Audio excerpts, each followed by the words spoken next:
thing, and I think it had to do with the money that was being made from the teenage program that, what was the man who had the television program with teenagers dancing on it? And it was American Bandstand. Pardon? American Bandstand? It was more than American Bandstand. He died just recently, but he was a very young-looking, baby-faced man, and every 10 years it changed. You could see the teenagers in the Detroit area and all over the world were doing separate things.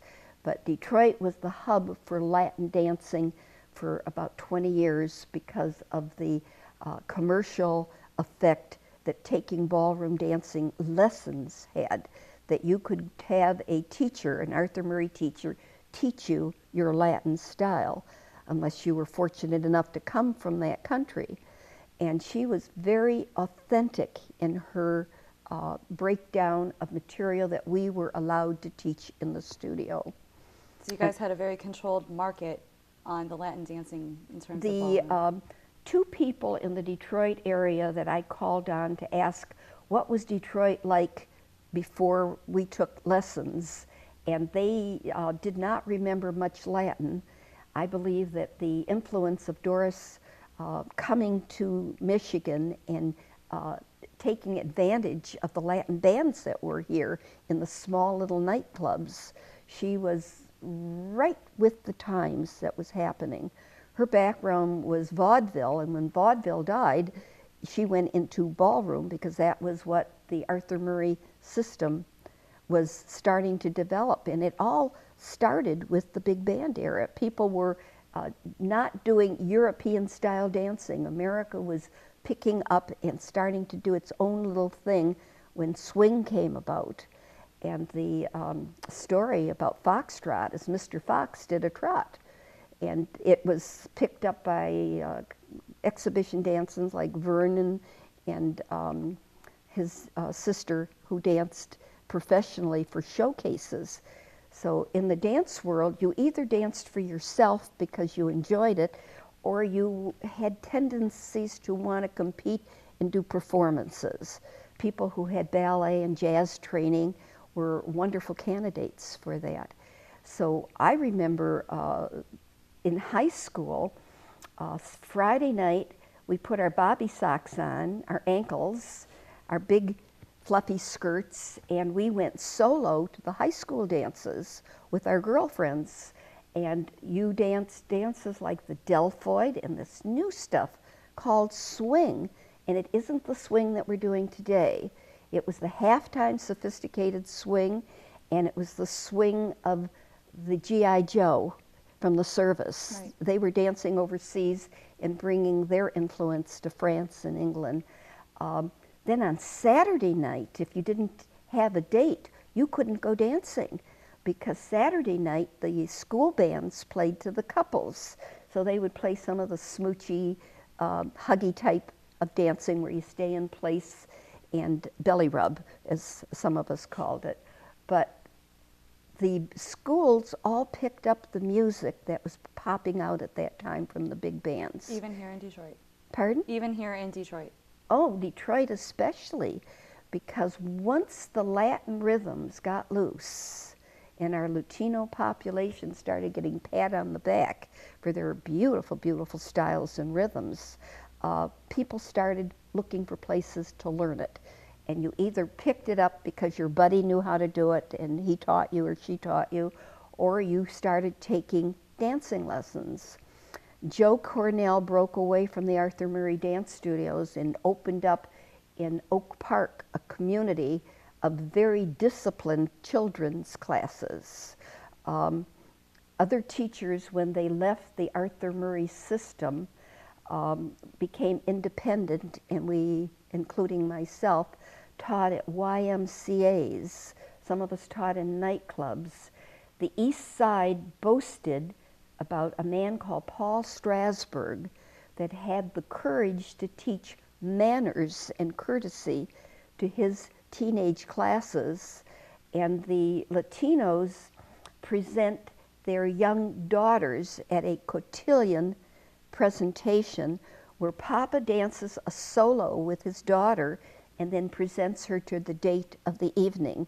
They walk in as a group doing like a grand march, and then each young lady was presented privately, and some of those papas could do rumbas and cha-chas as their solo dance. And so the Detroit world didn't, I didn't know what pot was other than something to cook in. And nobody heard the word marijuana. We got our highs and our dates and our husbands from the dance world. My aunt met her husband at the Vanity Ballroom on Jefferson on the East Side. And all the amusement parks had big ballrooms. And the biggest ballroom was the one at Masonic Temple. And that was the one that my boss, Doris, would hire once a year to present her students. We had the bronze, silver, and gold standard, just like the competition in skating and so forth. Then something happened. I had left the dance world, and I was with what I called non-accredited subjects, marriage and kids. My husband being a doctor of optometry, we had the office in the house, so I learned the optometric world, and he was very good with contact lenses, and we had the old mom and pop practice.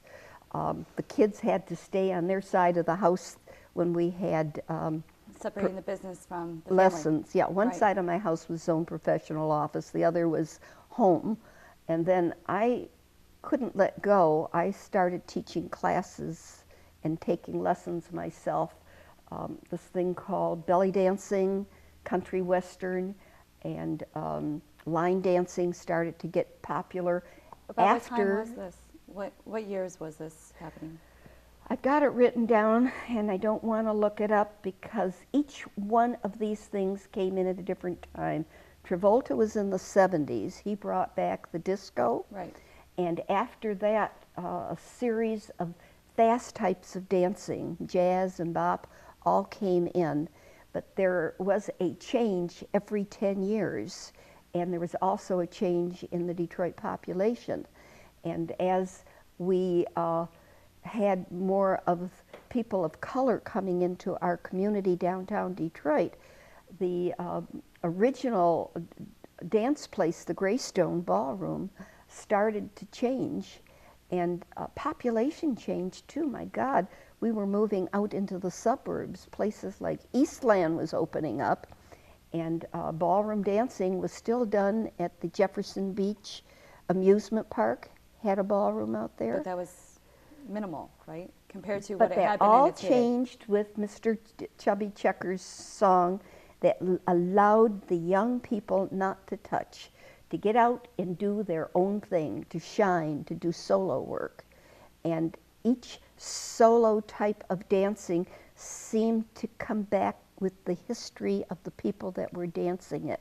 We were bringing in a lot of our Latin rhythms. The Middle Eastern dance called Dance Oriental was labeled belly dancing, but the original belly dancer never danced like our burlesque dancers did in different places like New York and so forth. So how long have you been teaching your passion for your love of dance? How long have you actually been engaged in teaching?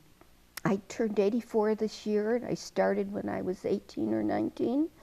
And yes, I stopped to have a few babies on the way, but we still carried out with my interest. One of the most disappointing experiences I had personally is that when my kids were beginning teenagers, I heard about this wonderful teacher at the Jewish Community Center, and her name was Harriet Berg.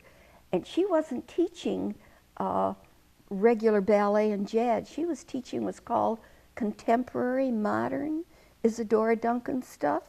And so I went into her class, and we had to go barefooted, and we didn't wear tights and leotards. We wore sheer little things like Things that you wouldn't be normally accustomed to being classically trained. I was totally out of my element. Put me in bare feet, and I felt like a duck. And I was her worst student Because see, in ballroom, you were trained as a lady to follow your partner, and I didn't know how to do my own thing, to shake my fanny, to wiggle my hips, except when I took my Middle Eastern belly dancing. Then I was in my element. But to do modern dancing, I was her worst student, and she said, Nora, why are you here? And I said, because I thought it looked interesting, and I thought I would like to try it.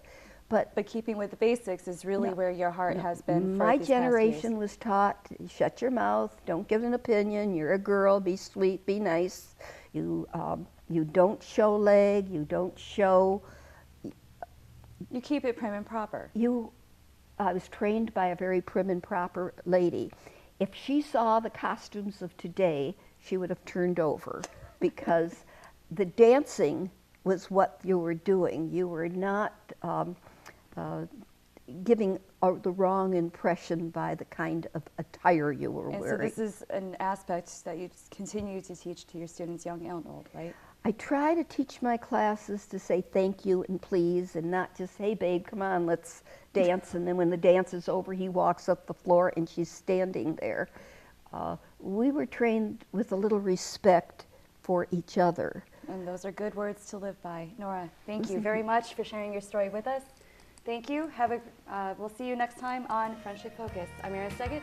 Thank you.